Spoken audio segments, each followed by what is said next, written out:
20% বাড়ি ভাড়া শিক্ষকদের যৌক্তিক দাবি মানতে হবে মানতে হবে, মেনে নাও শিক্ষকদের দাবি। কেন্দ্রীয় আন্দোলনের প্রতি সংহতি এবং শিক্ষকদের উপর পুলিশি নির্যাতনের প্রতিবাদে সাথিয়ায় মানববন্ধন অনুষ্ঠিত। 1 মিনিট টিভি ডেস্ক রিপোর্ট। এমপিওভুক্ত শিক্ষকদের চলমান আন্দোলনের সাথে সংহতি এবং শিক্ষকদের উপর পুলিশি নির্যাতনের প্রতিবাদে পাবনার সাথিয়া স্কুল এবং কলেজের শিক্ষকদের অংশগ্রহণে মানববন্ধন অনুষ্ঠিত হয়েছে।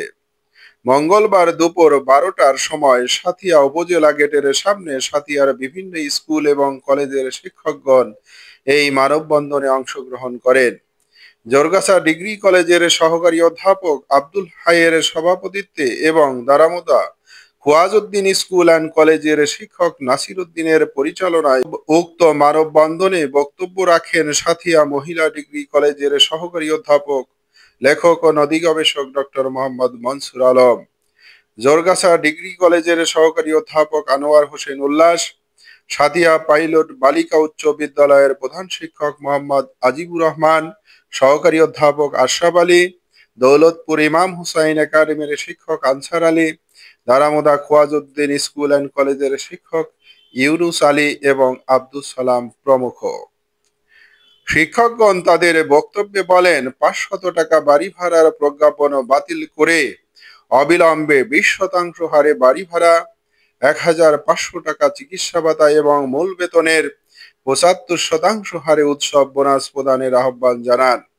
শিক্ষকদের শান্তিপূর্ণ আন্দোলনে পুলিশের বল প্রয়োগের তীব্র প্রতিবাদ জানিয়ে তারা বলেন, দোষী পুলিশ সদস্যদের আইনের আওতায় আনতে হবে। আমার ভাইদের যারা রক্তাক্ত করেছে, শার্টের কলার ধরে টেনে হিঁচড়ে এদিক সেদিক নিয়ে গিয়েছে, তাদের বিচার করতে হবে। তাদেরকে যারা হাত করা পরিয়েছে তাদের বিচার করতে হবে।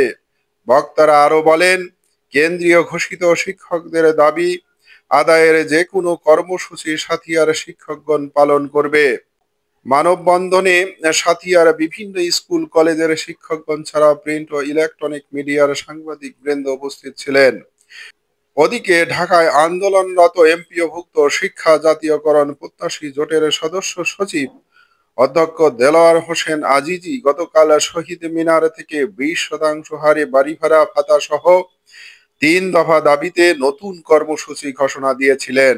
ঘোষিত কর্মসূচি অনুযায়ী আজ মঙ্গলবার দুপুর 12টায় কেন্দ্রীয় শহীদ মিনার থেকে সচিবালয় অভিমুখে লং মার্চ করবেন বলে জানা যায়। তবে শেষ খবর পাওয়া পর্যন্ত সর্বশেষ তথ্য হলো, ঢাকার কেন্দ্রীয় শহীদ মিনারে অবস্থানরত শিক্ষকগণ আজ মঙ্গলবার বিকেল 4টার দিকে মার্চ টু সচিবালয়ের দিকে অগ্রসর হন।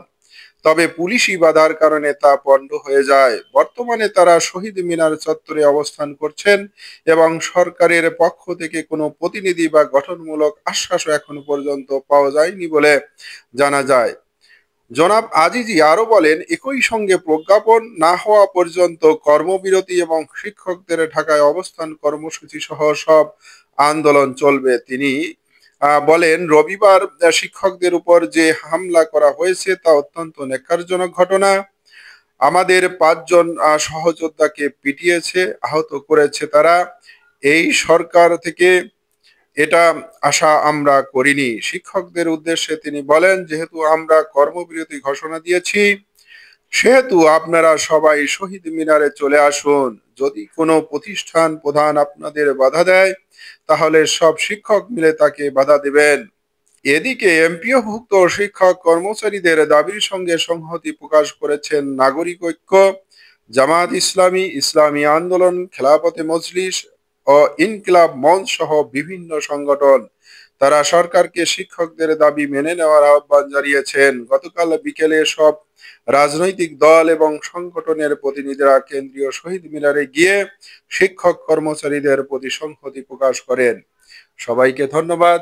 1 মিনিট টিভির সাথেই থাকুন। আসসালামু আলাইকুম রহমতুল্লাহ।